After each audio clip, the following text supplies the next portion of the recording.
that, you can pass the hosting over to me and I'll share my screen. Okay. Can you hear me okay? I know that my desktop isn't great for audio. That's actually pretty clear. Okay, good. Yep, we're good. Okay. So I'd like to call this Finance Committee meeting of December 9th to order with the adoption of the agenda.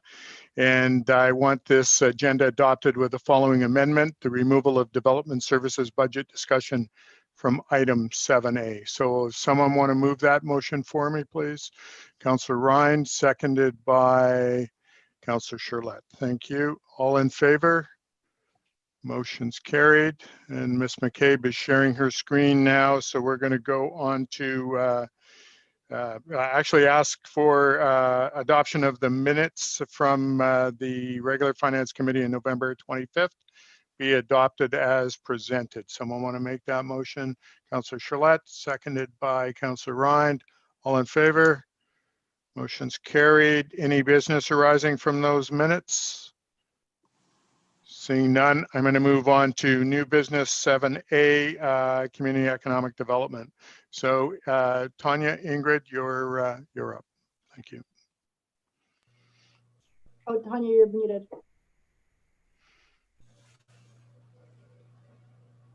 Tanya, you're still muted.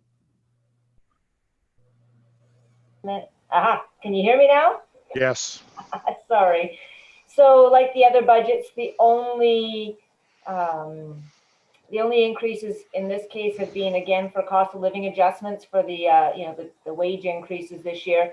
There does look like there's been a big increase in wages, but as you can see, the shift has come from below, which is the contracted and professional services.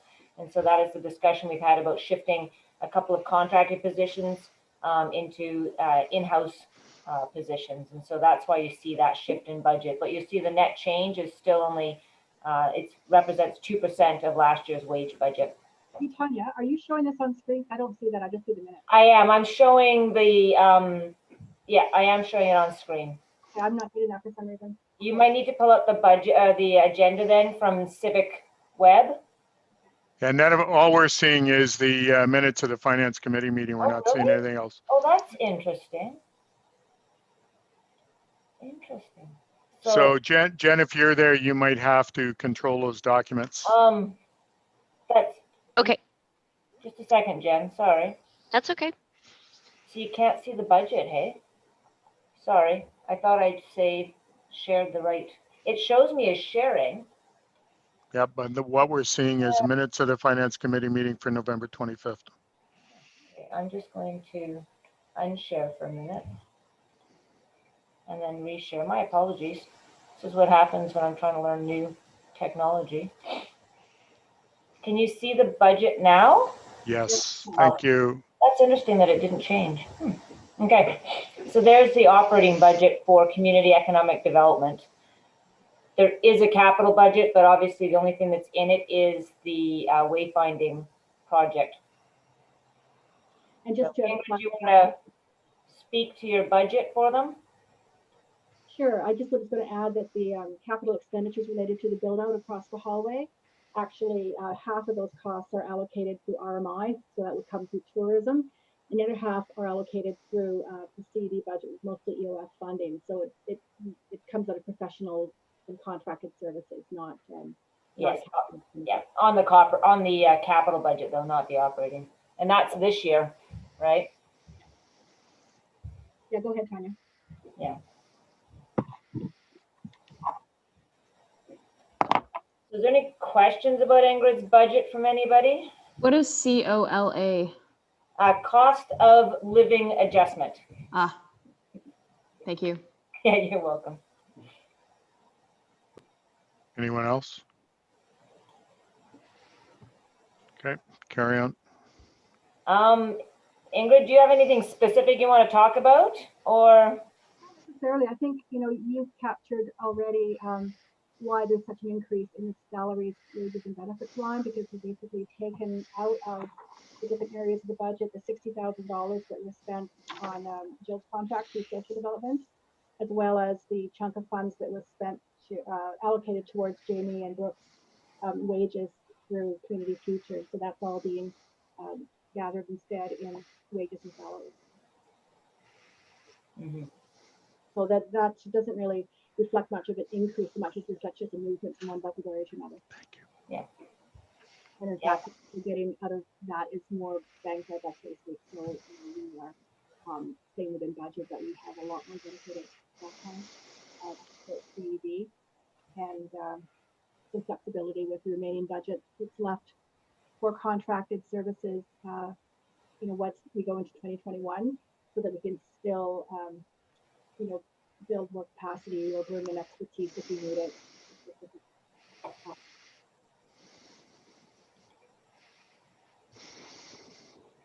Looks good to me. Don't know about Yeah, you pretty guys. easy. Yeah, looks like we're done. I was just gonna say, it's a fairly straightforward budget, and that is why I put it on the agenda with the other departmental budget. Unfortunately, we cannot go through that one today. Marianne is not available, unfortunately. And so, yes, so I must admit my apologies, because we were supposed to be looking at two departments, and I do believe the other department is probably had more questions than this one. Mhm. That was beyond my. All right, well, it looks good. But yeah, there's, About how we, because again, my budget compared to other departments is fairly hefty, but with very few staff, and kind of core costs, because so much of the budget that I'm responsible for flows through tourism. So there's all the MRDT money of $800,000 a year, all of the RMI money of between $800,000 and $900,000 a year, and that flows through my budget and shows us coming in and going back out again. Not to mention all the other funds we've raised from dividends funds or other social development projects. So there's a lot of in and out, but it doesn't necessarily reflect the same kind of output we see in other departments where there's capital expenditures or a lot of staff carrying out O&M, activities. A lot of it is due diligence on my part, managing these other contracts, managing the reports to funders, managing finance, how we allocate and report on those funds. So it's a bit of a different beast than the other departments. it is a very different beast. So Ingrid's net cost to taxation is fairly low, as she said, but that's because most of what's coming as expenditures out of her budget is funded through the MRDT or RMI funds. So they come in and then they go back out again. Yeah, so when I started 2019 annual budget, stayed at 350, 2020 will stay at 350, and 2021 only goes up by the cost of living increase. So my goal is to be able to, expand our capacity significantly with the new space and with bringing staff in-house and with all of the work that we're doing with RMI as those budgets have increased, but actually not cost any more for taxation.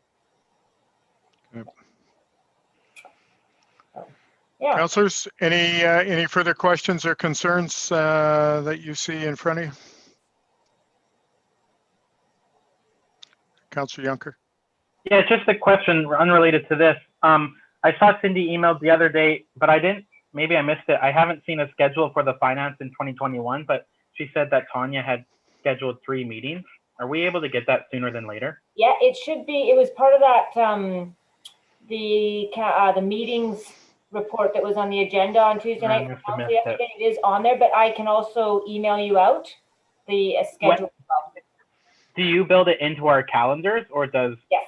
Yeah, Jen will be doing that today. Actually, I gave her Okay, no worries. approval from Cindy to build it in. So, So this is the last one for this year then? it is intended. So that is a question to ask. So if we're happy with if you guys are happy with the community economic development budget, then we can have a little bit of a conversation about the next budget meeting and when we do it. Sorry. Yeah. I have no issues with this. It's pretty simple. Yeah. Not as simple as it looks, however. Well, I'm not saying your job's simple, just that the budget is literally flat except the cost of living. So it's a different kind of accountability, right? It's the funders, it's getting questions from the funders on our financial reports about why we're trying to buy personal protective equipment, with RMI dollars. And so it's a different kind of accountability, but it's no less stressful for sure. Oh no, I'm not. I don't think anybody's taking anything away. I'm just saying, looking at the Excel spreadsheet is pretty Pretty straightforward. Yeah, it is. Okay.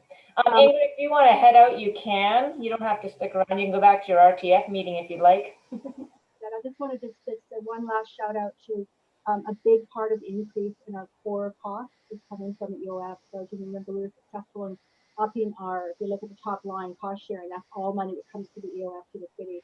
And it's been up at a flat rate 4 or 5 years. And we've more than doubled it to, 165 a year for the next 3 years. And then we'll go back again and see where we are with them. But the intent was to have it keep pace with the change, and and also grow in context of the other grant monies that are growing as well and getting spent in the field. So that's allowed for our capacity building without it costing taxpayers any money. Yeah, that was a huge win. That was so great. Thank you, Ingrid, for finding that extra money. That was you, right?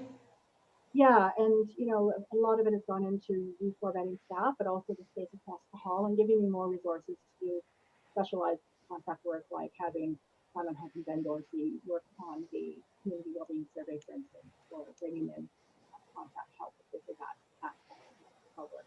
It's given us a lot more flexibility, and again kept our bottom line, still kept it finite. Awesome. Yeah. Okay, thank you. We'll get Good job. Good, thanks, Ingrid. Okay. Everybody. Okay, Tanya, do you want to talk about possibly having one more meeting before Christmas? Yeah. And so I did want to touch base with the committee and just confirm. So the remaining budgets to review, the ones that were scheduled for January 6th, I believe, I think that's the Wednesday, was finance and IT, administration and bylaw, and then the RCMP. And so that was scheduled. So I wanted to find out whether or not the committee had an appetite to tackle those before the end of the year, so before Christmas.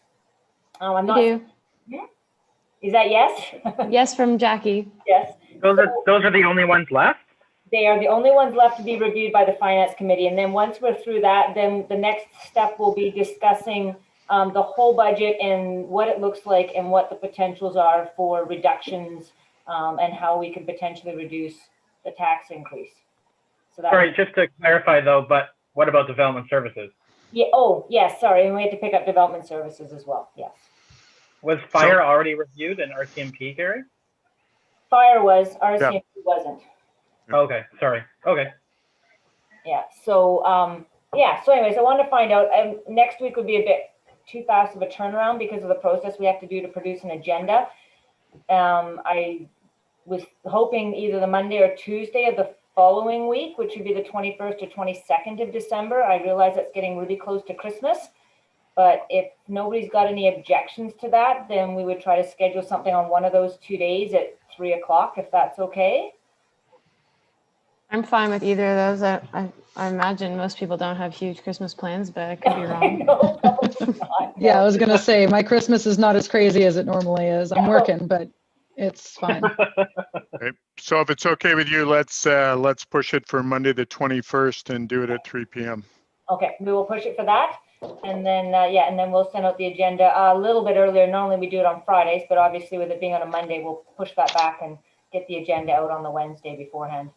And that'll cover the remaining departments, as I discussed. So RCMP, finance and IT, administration and bylaw, and then development services. So And All just right. to clarify, what did you say will be the other meetings in January then? that's when I'll bring forward the full budget so you guys can see everything together. Gotcha. The impacts and what the bottom line looks like, what the reserve balances are looking like, the Nice. whole The whole conglomerate. shebang. Yeah, perfect. Good. We can start making Okay.